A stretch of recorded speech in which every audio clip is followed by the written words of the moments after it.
Hello बच्चों, कैसे हैं आप? आशा करती हूँ आप सभी बहुत अच्छे होंगे। तो बच्चों, आज आपकी हिंदी व्याकरण की क्लास 5th का चैप्टर नंबर 4 शुरू करते हैं। आपके चैप्टर का नाम है बच्चों वाक्य विचार। ठीक है, हमारे जो वाक्य होते हैं वाक्यों के बारे में बात करेंगे। ठीक है, इन वाक्यों को पढ़िए और समझिए। यहाँ पर कुछ वाक्य दिए गए हैं बच्चों और इन्हें हम पढ़ेंगे और अच्छे से समझेंगे। सबसे पहला वाक्य है संगीता चाय पी रही है। ठीक है, दूसरा वाक्य हमें प्रदूषण से बचना चाहिए।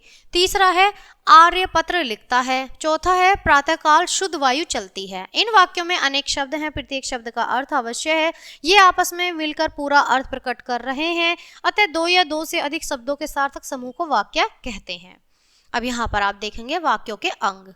ठीक है, वाक्यों के दो अंग होते हैं, कौन कौन से? उद्देश्य और विधेय। उद्देश्य कौन सा है? वाक्य में जिसके बारे में कुछ कहा जाए उसे उद्देश्य कहते हैं। जैसे प्रधानमंत्री जी विदेशी दौरे पर हैं। दूसरे उद्देश्य में क्या है? कुत्ता वफादार जानवर है। तीसरे में क्या है? तोता राम राम कह रहा है। ठीक है, इन वाक्यों में प्रधानमंत्री जी, कुत्ता और तोता उद्देश्य हैं। अब यहाँ पर हम देखेंगे दूसरा उसका डिफरेंस, विधेय। ठीक है, वाक्य में उद्देश्य के विषय में जो कुछ कहा जाए उसे विधेय कहते हैं। उपयुक्त वाक्य में विदेशी दौरे पर है, वफादार जानवर है और राम राम कह रहा है, विधेय है। ठीक है, अब यहाँ पर समझिए, राम ने रावण को मारा तो उद्देश्य क्या है? राम, और विधेय क्या है? रावण को मारा।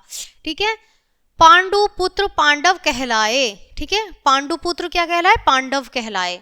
ठीक है, सिंह जंगल में दहाड़ता है। जो सिंह मतलब शेर जो होता है बच्चों, ठीक है, वो क्या जंगल में दहाड़ता है। ठीक है, अब यहाँ पर देखिए वाक्य के प्रकार। यहाँ पर देखिए निम्नलिखित वाक्य के 4 प्रकार होते हैं: साधारण वाक्य, नकारात्मक वाक्य, प्रश्नवाचक वाक्य और अज्ञातार्थ वाक्य। ठीक है, सबसे पहले हम साधारण वाक्य देखेंगे, सिंपल सेंटेंस। जिन वाक्यों में क्रिया के करने या होने का सामान्य कथन हो उसे साधारण वाक्य कहते हैं, जिसमें हमें पता चलता है क्रिया हो रही है। ठीक है, सबसे पहला है बच्चे पार्क में खेलते हैं, मेरे माता पिता रोज मंदिर जाते हैं। नकारात्मक वाक्य क्या है बच्चों हमारा? जिन वाक्यों में क्रिया के न करने या न होने का भाव हो उन्हें नकारात्मक वाक्य कहते हैं। जैसे छात्र पुस्तक नहीं पढ़ रहे हैं। ठीक है, शीला दूध नहीं पी रही है, तो इसमें क्या है? नकारात्मक है। नहीं, जिसमें नहीं आ रहा है, नहीं करने का आ रहा है। अब यहाँ प्रश्नवाचक आ रहे हैं बच्चों।